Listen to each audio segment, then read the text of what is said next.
O que você fala que é tudo errado? O que você fazia que na época que hoje porque você não fazia? eu não consegui... Primeiro que eu defendo que o estudo da discursiva seja com antecedência, assim. Eu só estudei no pós-edital. Apesar de que eu não tive culpa nessa época, porque não caía discursiva até então, né? Ah, foi a primeira vez. No concurso da Receita, começou a cair discursiva em 2009, que foi quando eu fiz o concurso de analista. Então, assim, nem teria como eu estudar, né, discursiva antes. Mas aí, assim, eu não tinha maturidade suficiente nas matérias para escrever bem sobre as matérias. E aí eu peguei, fiz várias redações e eu nem treinei muito comércio internacional, eu treinei mais ali de tributário, que eu achei que ia ser, ela ia ser o alvo da discursiva, porque eram, acho que, sei lá, 6 ou 7 matérias que poderiam ser alvo da discursiva, mas só caiu uma discursiva. Sacanagem, né? E ela caiu sobre comércio, sobre um assunto que eu não dominava. Eu assim, nossa, e na época eu não sabia escrever bem sem dominar o assunto, porque depois eu aprendi algumas técnicas que me permitiam ir bem numa prova, mesmo sem dominar muito. Isso vem com muito treino, né, quando eu treinei para discursivas. Eu não conseguia atingir esse nível de maturidade por falta de tempo mesmo, falta de maturidade nas disciplinas. E aí acabou que o desempenho não foi tão ruim assim, porque eu perdi algumas posições, mas assim, fiquei ali em 797 ali, e aí fui chamado na segunda chamada. Pô, cara, então, e o dia da prova também não te assustou? Porque você já tinha feito alguns simulados, né? Ou o dia da prova foi diferente, a ansiedade estava Cara, alta? em toda a minha preparação para analista e para auditor, eu nunca fiz um simulado. Jura? Juro. Pra ver quanto você tá acertando, Assim, nada? quando você faz um curso de uma disciplina e no final o professor faz uma prova inédita, tipo um simulado, aí esse tipo de simulado eu fiz. Agora, pegar um simulado de todas as disciplinas e simular o dia da prova, eu nunca fiz. Nunca fiz. Eu fazia provas passadas das bancas que me interessavam. No caso, na época era ESAF, e até fiz de outras bancas também. E eu pegava prova passada. Eu sempre gostei muito de fazer prova passada.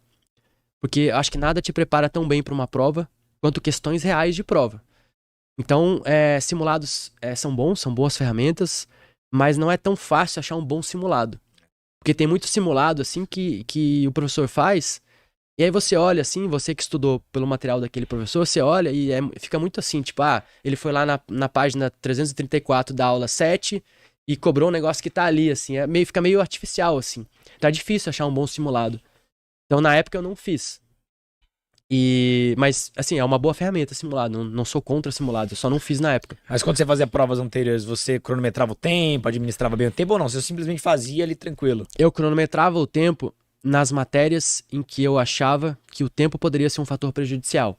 Então, por exemplo, muita gente até hoje não sabe, mas quando você vai fazer uma prova de concurso, geralmente a prova 1 é a prova que muitas vezes não vai dar tempo de você fazer ela inteira. Porque tem 20 questões de português, 10 questões de inglês e 20 questões de exatas, por exemplo. Um exemplo aqui, né?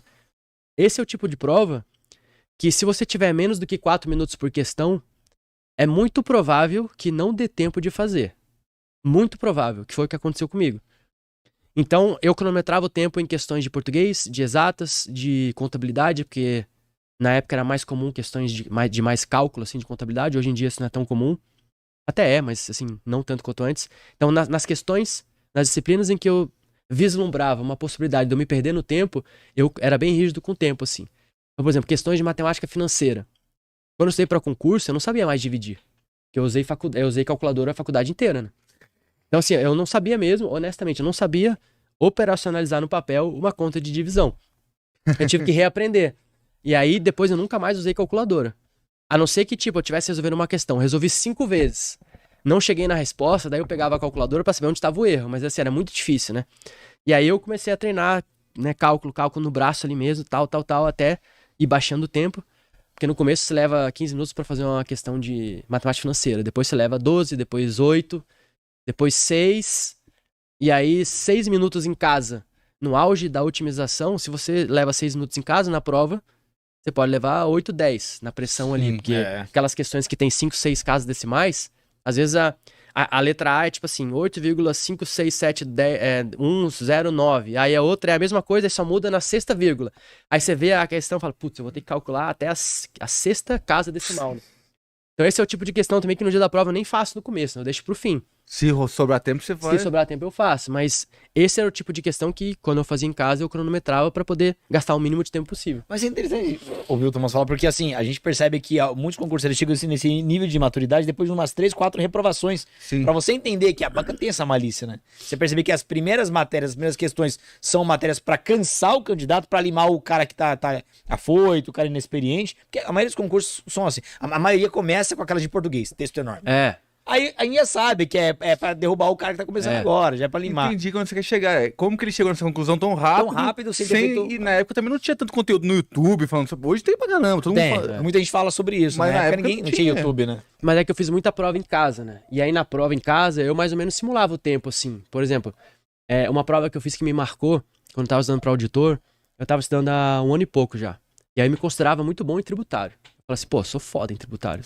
Eu gosto muito, eu estudo muito, com gosto, assim, sou muito bom em tributário, eu achava. Aí, na época, eu lembro que saiu a prova da Procuradoria da Fazenda Nacional, que era a mesma banca, era uma prova que eu sabia que ia pesar em direito tributário. Falei assim, pronto, é excelente oportunidade de eu provar pra mim mesmo que eu sou foda em tributário. Aí eu peguei a prova, esperei segunda-feira ou terça, que é quando a ISAF disponibilizou, sentei em casa, desliguei o telefone, tal, e comecei a fazer. Aí eu fiz várias provas assim, né? E aí eu via que, putz, se eu começar a fazer a questão número 1 de português, cara, até eu chegar na questão 2 já foi 8 minutos. Não rola, né? Eu comecei a aprender sozinho ali.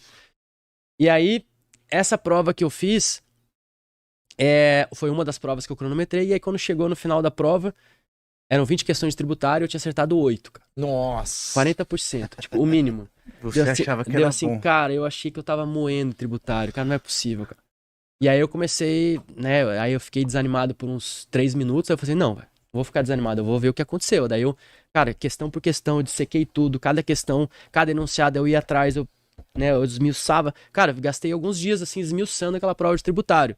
E aí depois eu fui ver que, tinha umas questões ali que cobravam uma coisa muito específica da Procuradoria, que não ia cair pra Receita. Teve outra questão que eu errei porque tava desatento.